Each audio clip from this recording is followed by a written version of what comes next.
morning, everybody. I'm going to go ahead and kick us off. I'm Janet Parker with Innovate Mississippi, where we help startups grow into full-blown enterprises. So if you have an idea for a startup, or if you have a business and need some help, we can help you out with that. Today, we're going to have some fun with the Super Bowl commercials and break down some principles that you can apply to your startup or your small business. Joining us today is Tim Mask. Tim is the president of MWB, a full-service ad agency right here in Jackson, Mississippi. He's going to be discussing what makes a good brand, and he's going to walk us through the 5 branding criteria. We also have Tony Jeff, our president and CEO of Innovate Mississippi, and Tasha Bibb, the director of entrepreneurial development. And they're going to help connect those dots between these principles and how you as an entrepreneur can apply them to your marketing efforts. As always, we want this to be interactive and we want to hear from you. So please use the Q&A tab or the chat tab. Go ahead and type in your questions as you're thinking of them. If you want me to unmute your mic, you can use the hand raise function and I'll unmute your mic and then you can speak live. Tim, can you go ahead and kick us off, no pun intended, by telling us a little bit more about your background and an overview of what we're going to talk about today? Yeah, so as Janet said, I'm president, CEO of MWB. We're, you can call us an ad agency. I like to categorize us as a creative company. I think we do some things kind of beyond what traditional ad agencies do. We definitely do some of the more traditional advertising things as well. My personal background is actually in brand strategy and development. So what we're going to talk about today is kind of the background that I came from, being able to look at research and translating that research into messaging and then helping our creative people translate the messaging into the kinds of commercials that you saw during Super Bowl 55. So that's what we're going to do. Janet, do you want to do other intros or are we good to go? I think we're all introduced up. We're good to go. Go ahead and get started. All right, I'm going to share my screen here and hopefully not turn myself into a cat.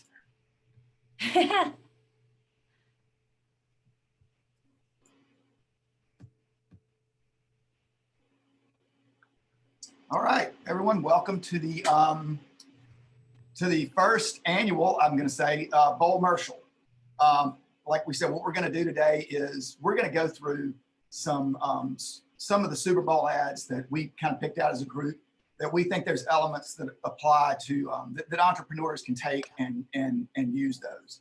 Now, the average cost of a Super Bowl commercial of a 30-second Super Bowl spot is about $5.5 million, which I'm going to say most entrepreneurs aren't going to be able to afford something like that, and it's not even actually advisable that you would spend that much money on a single ad, at least when you're first getting started. But these are big companies; they do advertising really well, and this is there are takeaways that we can take from this. And the way I've kind of built this presentation today is going through what I consider the 5 criteria of good branding messages, and then being able to take that and show how that applies to these ads that we've picked out. So I'm going to go through and explain those first. The first one is credibility. Okay. Obviously, the message should be credible to the target audience. And let me say, I always stress this, that credibility does not equal truth. They are not one and the same. You've never heard the phrase, it's too credible to be true. An example I give with this is if Ford relaunched the Pinto, okay, and it could be the safest car ever made, it would be a colossal failure simply because there's so much baggage associated with it. And the safety messaging built around that car, it wouldn't be credible. It wouldn't be credible to any audiences. So truth and credibility are unfortunately not one and the same. The second branding criteria is relevance. The message has to be relevant to the particular target audience. It may be relevant to some people, but if those people aren't your target audience, then the brand messaging on that is going to fall short. An example I give to that is a company could invent the world's quietest pouring beer. And other than maybe some underage teenagers, that's not going to be relevant to anybody. Nobody cares how loud a beer is when it pours. In fact, I kind of like it. You know, I kind of like it when it sizzles and pops a little bit when you pour it. Good carbonated beer. Third is uniqueness. And this comes down to the quality of memorability. And, you know, you can produce uniqueness a few different ways. You can produce uniqueness by being overly creative. You can be overly emotional. It can be just something quirky and off the wall. We have an example of that today. But the uniqueness factor is what helps break through the all of the clutter.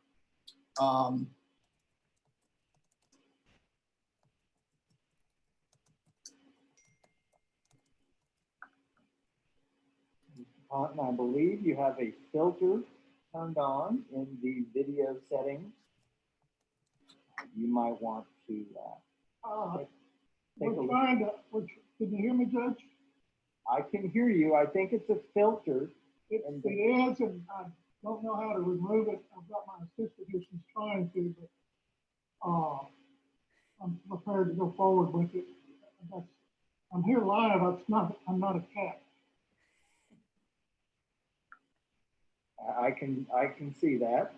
I can't get it. The only reason I showed that is because it's funny. And I'm being told that I have a build pop-up menu thing on my screen. I'm not seeing it on my end. So I apologize for that. If that's getting in the way, at least I don't look like a cat. Practicality. This is another branding criteria that is sometimes overlooked. And let me explain why that is. I view practicality really as a blend between two things. Number one is what the messaging concept that you have, is it doable within whatever budget you have? You can have a fabulous idea, it can be a great idea. It would be a workable idea, except that it's going to be too expensive and cost too much. That's not practical. Second, does the idea and does the messaging match your company culture, match the culture that you're building around your product? There have been some instances to where this isn't the case, and while it can have the messaging built around something that's really unique, practical, relevant, or unique, credible, relevant, may not hit that culture right, may not be reflective of who you are. While it may work in the short term, you're not going to be able to build anything long term on that. Which brings us into our final branding criteria that we want to look at, and that's sustainability. Okay, and you're going to see a lot of sustainability. You're going to see these criteria built into all of the ads that we review today. The sustainability standpoint really goes into saying, is this message that you're building around this ad going to be credible, relevant, unique, and practical 10 years from now, 50 years from now, 100 years from now, as it is today? That's sustainability. If you look at some of your hero brands of the world, your Coca-Colas, your Nikes, your Mercedes, those are all built around these core kind of emotional things that tap into humans deeper than just a product. You know, we like to say that Nike, it's not a company that makes shoes and clothes. It's a performance company that just happens to make shoes and clothes. Mercedes is not a car company. Mercedes is a status company that just happens to make cars. So with that, we're going to launch into our ads here. The first one we pulled out because we think that this is highly credible. This was an ad by Anheuser-Busch.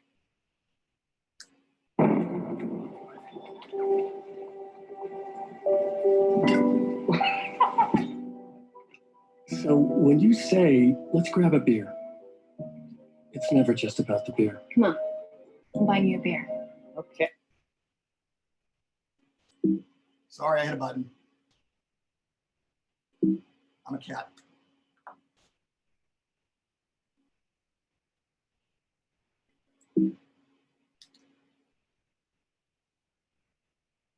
And my computer froze.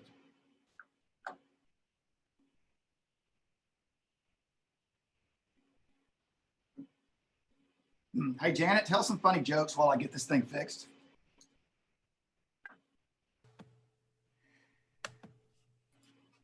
Sorry, I don't have anything to add there.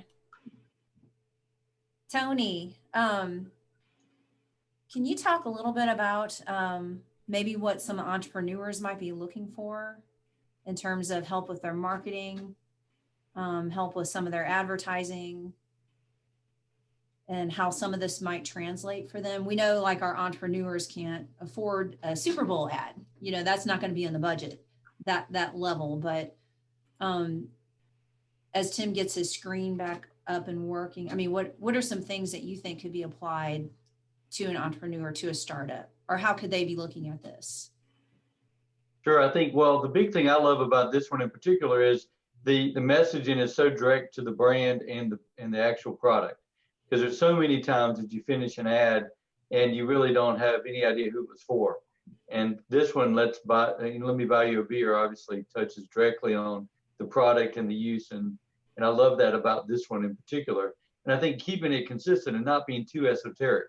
Well, you know, it is kind of fun to do esoteric in terms of the brand. You don't often see names today that are exactly what the product does. Instead, you see the Googles and Twitters and completely different types of names. But I love the fact that this one actually is directly relevant to the product. By the way, I have my screen ready if we need to do any of those as well. I'll queue up the next one so we can do that, Tim. It looks like you're back ready to go. I think I've got it. Okay. So let's watch the ad in full.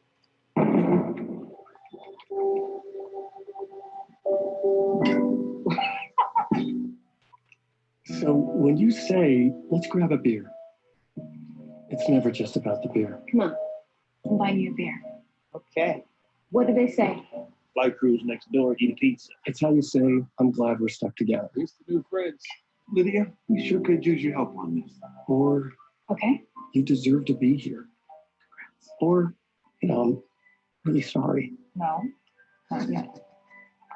It's a way to say, shake it off. It wasn't that noticeable, was it? Yeah, only if you have ears. So when we're back, Can't do Friday. Got a date. Why don't you bring her here? let's remember, it's never just about the beer.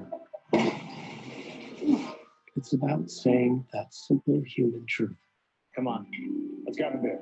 We need each other.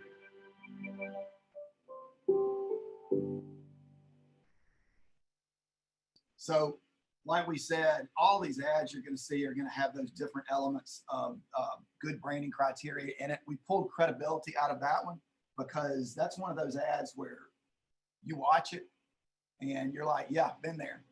You know, everybody's been there. Everybody's needed a beer. Everybody's had someone buy them a beer at some point in their life when they most needed it. So that's going to be definitely 100% credible with most of the audience. This is an ad that we think demonstrates relevance, credibility also, but very much relevance. It's from Indeed, which is a job finding site.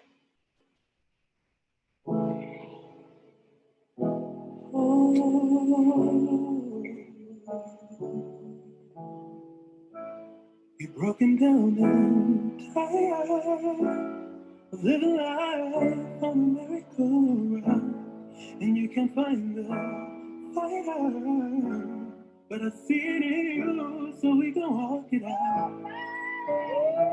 And we'll rise up high like the waves. I'll rise up in spite of the ache. I'll rise up and I'll do it 1,000 times again. For you, for you, for you, for you.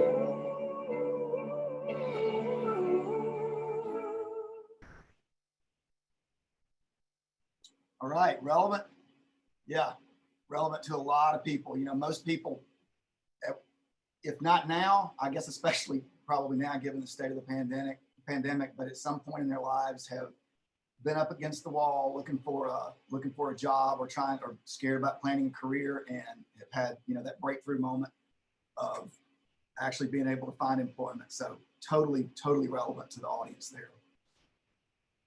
Uniqueness. All right. There were a couple that we looked at addressing from the standpoint of uniqueness. I was kind of going back and forth between this one, and if you guys watched the Super Bowl, the ad of the dude standing out in the field of oats with the keyboard singing slightly off key, that was definitely unique. It was just a little too weird for my taste.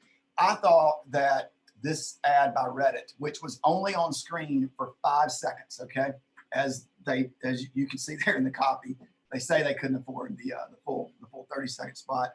This was on screen for 5 seconds. It was very timely, given the GameStop rally there that this was just coming off of. But I thought it was clever. I thought it was dead on brand for Reddit. And what you had was people actually pausing the game and rewinding just to watch it and read this ad. A very, very unique approach that was kind of outside of the norm. And this is probably one of the more, if not the most talked about ad that you saw during Super Bowl 55. Practicality. This again, another example of an ad that has a lot of different elements of the criteria in it, but thought that this was a good example of one that really demonstrated practicality. What if we were wrong this whole time? Wrong in thinking that joy happens only at the end, after the sacrifice, after the commitment, after the win. What if happiness has always been there, fueling the run toward greatness? It's not a distraction, but instead something more vital.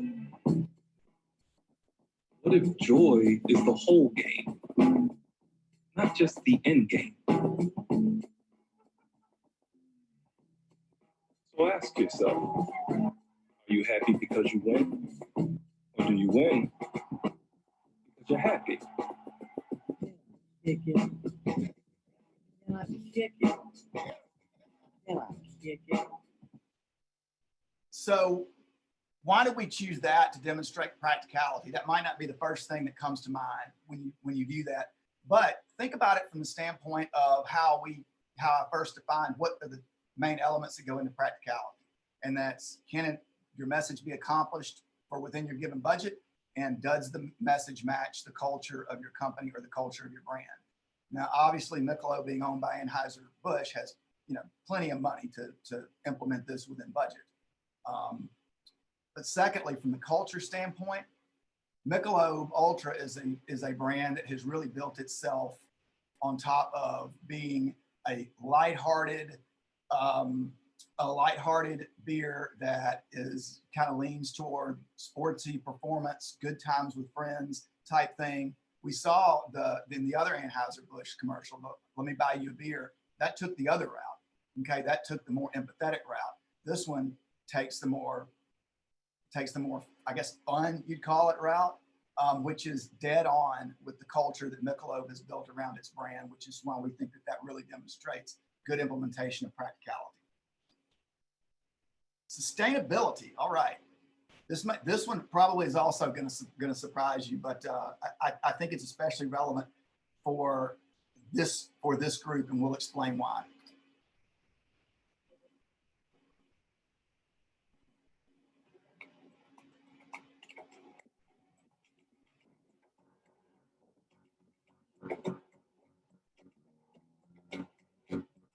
Working 5 to 9, you got passion and a vision, cause it's hustling time, the only way to make a living. Gonna change your life, do something that gives it meaning, with a website that is worthy of your dreaming. 5 to 9, you keep working 5 to 9, till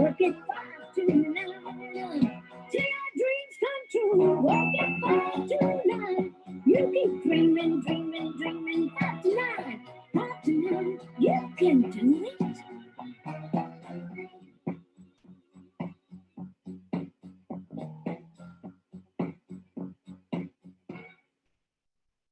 So why did we pick that one for sustainability? We felt that given the audience that that Squarespace is really going after at this point in time, which is entrepreneurs, that the message, the 5 to 9 message, is sustainable, and it's sustainable for entrepreneurs right now. It will be credible and relevant to entrepreneurs 5, 10, 50 years from now. So really building that message geared specifically toward entrepreneurs about the side hustle, 100% sustainable, and excellent criteria to build your brand on top of. Those are the ads that we wanted to present to you guys that we thought best demonstrated the 5 branding criteria. There were a couple of other elements that we wanted to touch on. I know I've spoken with Tony and Janet and Tasha about this. I'll start this off, and they may want to jump in. But one aspect you saw in several ads was the interactivity aspect. Whereas, you know, most of these ads, they're funny, they're memorable, you know, credible, relevant, all those branding criteria.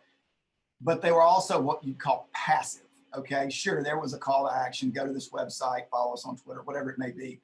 But there were other ads, a handful, that actually made you interact with the ads. Probably the main one that comes to my mind is the John Cena ad, where it was, I think it was Diet Mountain Dew. It's either Mountain Dew or Diet Mountain Dew, and you had to count the number of Mountain Dew bottles actually in the spot, and you won something. So it gave you a reason, pretty brilliant actually, to go back and rewatch that ad and be exposed to that message over and over and over again. And I know, Tasha, there were a couple of others one or two others that you mentioned, right? Did you want to bring those up? Yeah, thanks, Tim.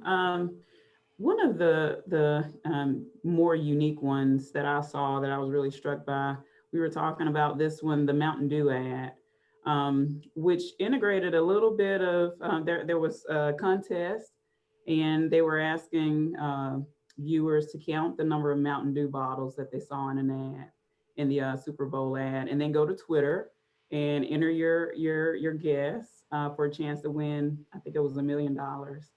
And the cool thing about that one that's really stuck out to me is that it was giving viewers or consumers an opportunity to just get deeper engagement with the brand.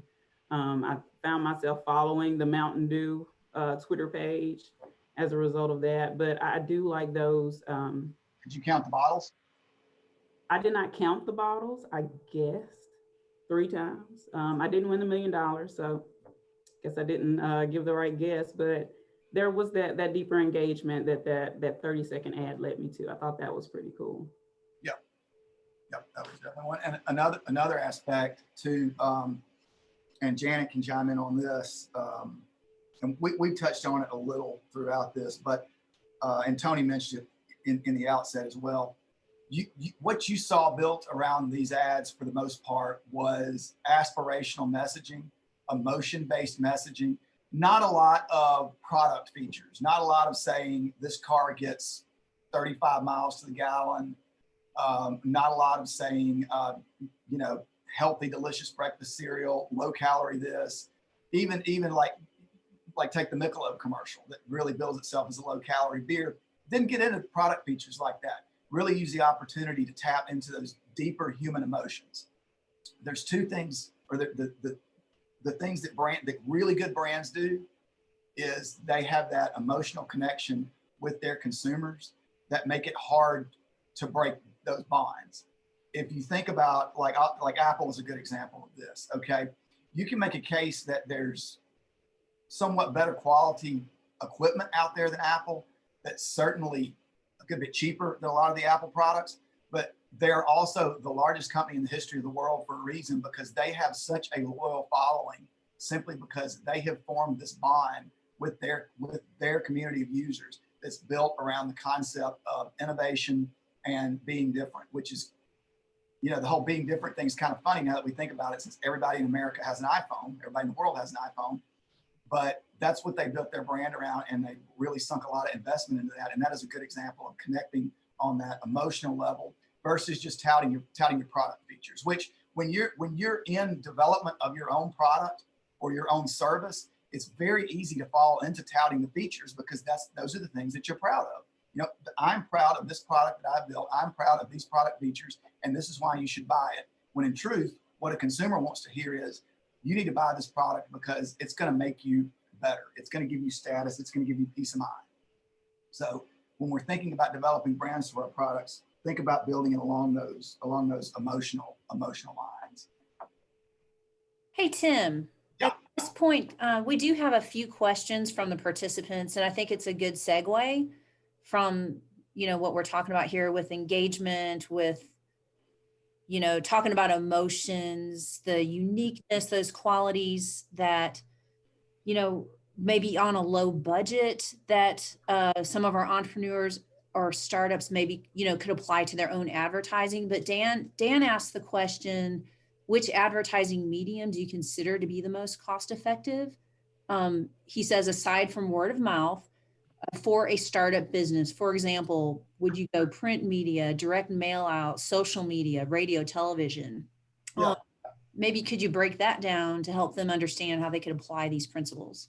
Yeah, that's a good question, Dan. And Janet, if you have control to turn my camera back on, Oh, I for some reason. let me look. Let me try that. Just don't turn me into a cat. I wish I knew how to do that. So I would really have fun with that. That guy was so mortified. Yes.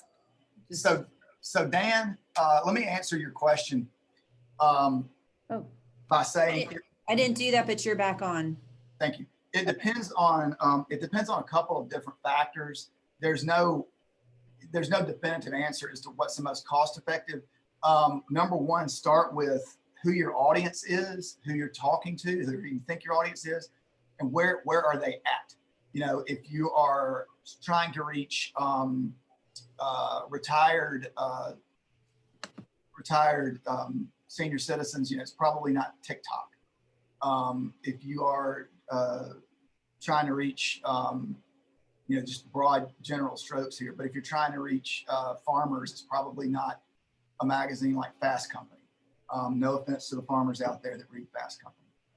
So you really got to start there, because just because the medium's cheap doesn't mean that it's cost effective, because two factors of cost effective are you can afford it and you're at least getting your money's worth. And if you're not reaching your target audience, you're not getting your money's worth. So you have to consider that factor. And then another factor to consider is at different budget levels, different mediums different media can be different levels of effective. Look, television's expensive.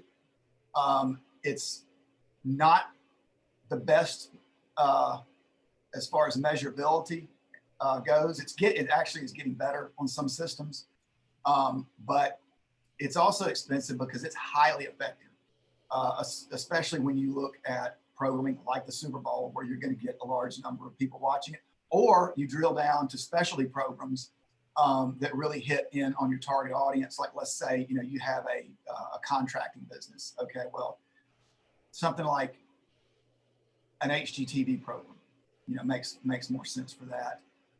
So I'm not going to say television is not effective, because it is. It wouldn't be so expensive if it wasn't. From a measurability standpoint, which is an accountability standpoint, we push a lot of our clients into digital media, and that's become really effective recently with the proliferation of connected television and your streaming apps, and that kind of mirrors, you know, the cord cutting phenomenon. And, you know, that's also something that can be highly targeted to really, really specific types of target audiences. So if you're really talking about a limited budget, I would probably start seeing assuming your target audiences are there, looking at what could be done on Instagram, Facebook, Twitter, what kind of reach you could get there. And then if you're kind of that next level, look at even some of your pre-roll services like your YouTubes, and then your connected TV. Very long-winded answer there, but to not give you a definitive one, but I hope that helps.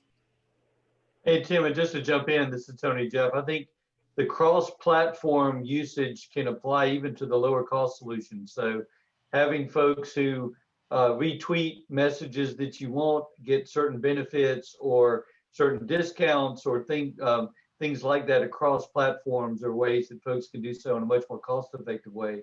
Similar to Mountain Dew sending people to the website with the chance of winning $1 million, there are lots of ways to engage people in those cross-platform opportunities, to giving them discounts, opportunities to win things that can still be done on a cost-effective basis as well.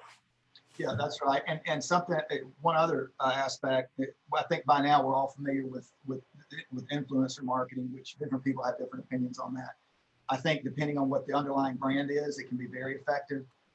It can also be at its high level very expensive, but what you're seeing across a lot of the country now is a growing class of what are known as micro influencers, and these aren't people that have national followings of 3 or 4 or 5 million followers, but they're fairly visible, localized people that may have a few thousand followings, but they are influential among kind of their peer groups, and they are for hire for their services. So that's, if you've got a brand that matches up well, like lifestyle brands do a lot, or lifestyle products do a lot, that matches up to that, that's another avenue to consider.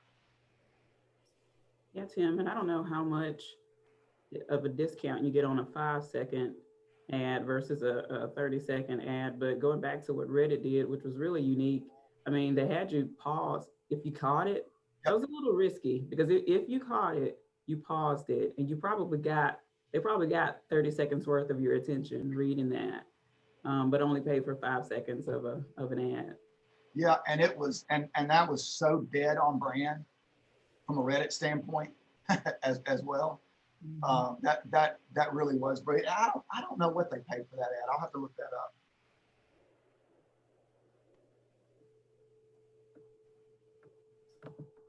Hey, question from Natalie.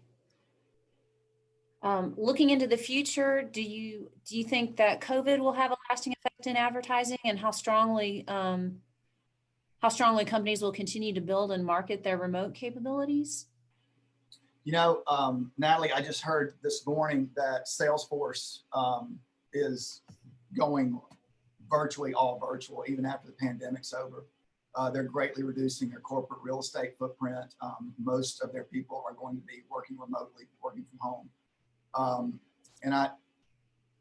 We've been trending that way for a while anyway.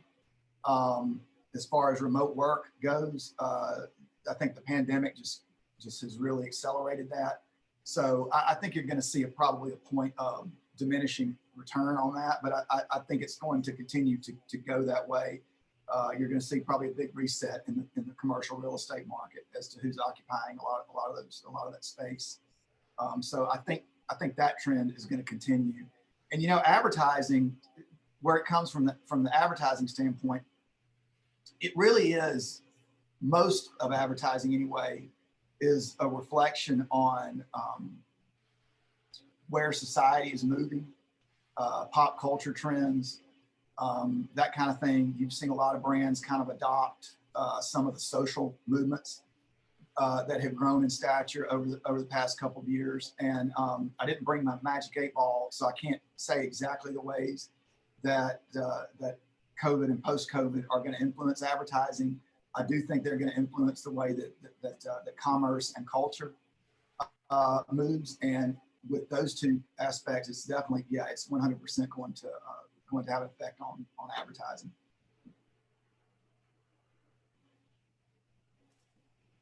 Hey, Tim, I got a question for you. Shoot. Do you think you have an example you could share with us of maybe a company that didn't have a high budget that you've worked with at the agency, and in terms of pulling in that the quality of uniqueness and creativity? Do you have an example? I don't mean to put you on the spot, but do you have an example of maybe someone on a lower budget that you were able to effectively create a unique campaign? Well, you did put me on the spot. Okay. Yeah, we kind of just got done doing a lot of destination marketing work for CVBs and destination marketing organizations around the state. They were the recipients of a little additional funding to help through hard COVID times, like some of the other organizations were. But that's still it was still relatively small budgets that we were working with. And I thought one campaign that we put together in particular, well, two. Let me give you two examples, okay? One campaign that we helped put together took a smaller destination, and we looked at emerging travel trends, and we looked at, what are the assets that this particular location has to offer. And the travel trends said, hey, it's trending toward younger people are going to be more likely to travel. And instead of elongated vacations, people are looking at more of a getaway approach. And we took a look at this one DMO, and they were like custom made for for couples trips, for the quote unquote romantic getaways. Good bed and breakfast atmosphere, lots of kind of intimate dining, and being able to really capitalize on that, and then being able, even on a smaller media budget, to implement that from a digital standpoint in a way that really reached who those people would be most likely that fit those profiles to travel there.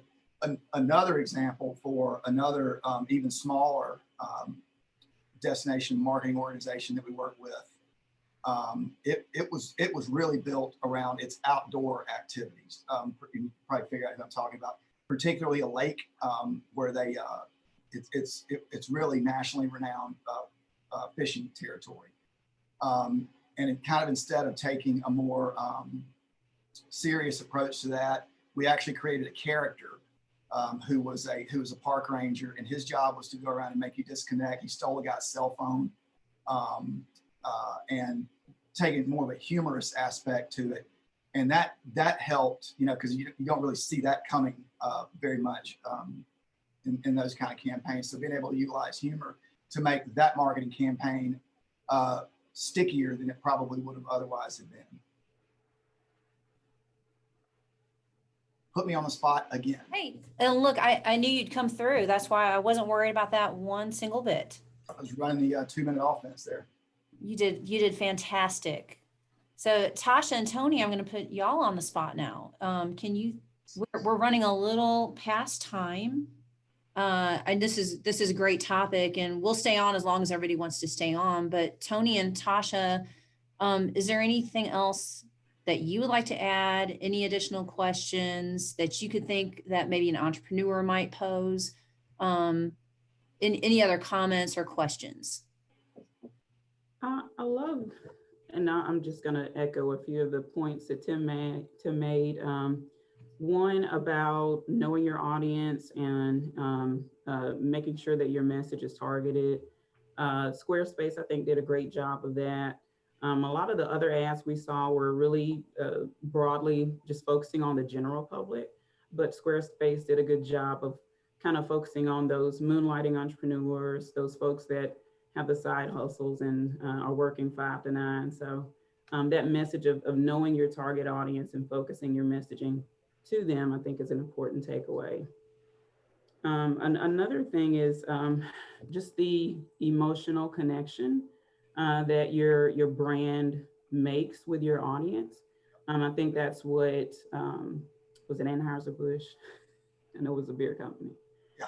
What they were doing, they were really wanting to drive home the message that our brand is about making connections or developing relationships with others, and just tying that emotional connection to your branding, I think, is also another important takeaway. Tasha, that brings up one more point I want to make about how these large brands do a good job of staying on brand.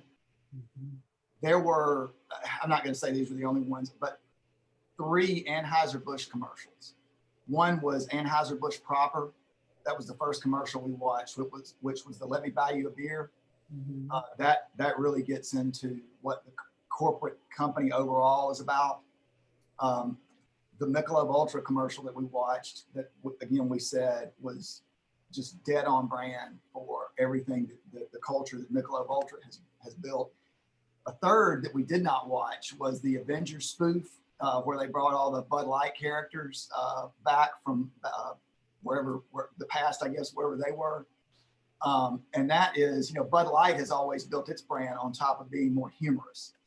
And so that's what they did with that ad. And actually, they killed the Bud Light at the end of it. It fell off a cliff, and the guy goes, "I love you, man." Like, that was funny. But even though that's a single company, they're managing 3 separate brands there, and they did a heck of a job in really staying true to what each the culture around each one of those brands. Yeah, so I would echo. I think I love there was all of these is it's been a theme of Super Bowls anyway, to use the emotional appeal. But again, back to a point I made earlier, I think connecting the brand, or at least the problem that you're trying to fix with your brand. If you're a product-oriented company, and a lot of ours would be software service type company, at least tie that emotion to the problem, or at least tie it in some way to what you're doing. Because otherwise you're just clinging on to that emotion piece and not really tying it back as relevant. And I did see a comment from Dan to us. I was not aware of the fact that you could buy "I totally hated that Oatly commercial" t-shirts. But that does remind me, taking advantage of, we would talk about surfing the wave while the wave is hitting. You've really got to take advantage of that. And how disappointing that Tide did not have a Jason Alexander hoodie available for sale, because they would have sold millions of them from their Tide commercial around the Jason Alexander hoodie. But I Googled it and they're not available. So thinking about how you're going to tie in your big moment or any entrepreneurial activity, whether that's webinars or other things like that, to strike while the iron is hot, I think is a very important one. It's funny that Oatly actually did take advantage of that in terms of their t-shirts and the brand recognition piece, but there were some missed opportunities with this. And just like entrepreneurs miss that opportunity if they're going to try to do something big, to take advantage of all the other cross-platform promotion and the like.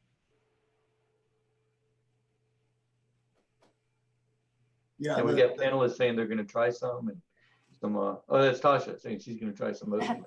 I am. I'm curious. I'm not. I'm gonna. It's a great idea, but I'll leave that to you, Tasha. Let me know how that goes.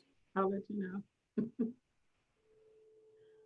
I see Dan added, "There's no such thing as bad publicity." So good point.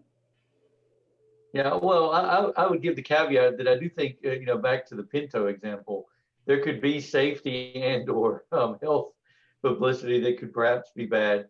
But I do think it is interesting.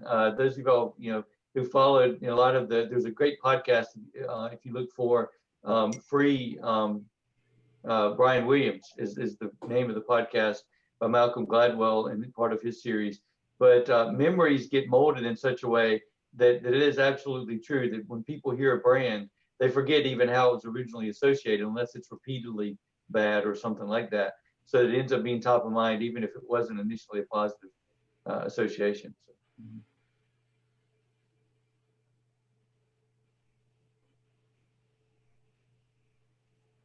Okay, I think it's about time to close this out. This has been such a fun discussion. I appreciate everybody joining us. I don't see any additional questions, but if you have any, just email one of us and we'll get back with you on that. Thanks so much for joining us. Tim, thank you for taking the time to do this with Innovate today. We love the partnership with MWB. Tony and Tasha, thank you for all of your input today, and all of our participants, all the questions. Thank you all too. We look forward to seeing you again at a future webinar. Just stay tuned and we will keep you posted on new things we have coming up. So that said, everybody have a wonderful remainder of your week.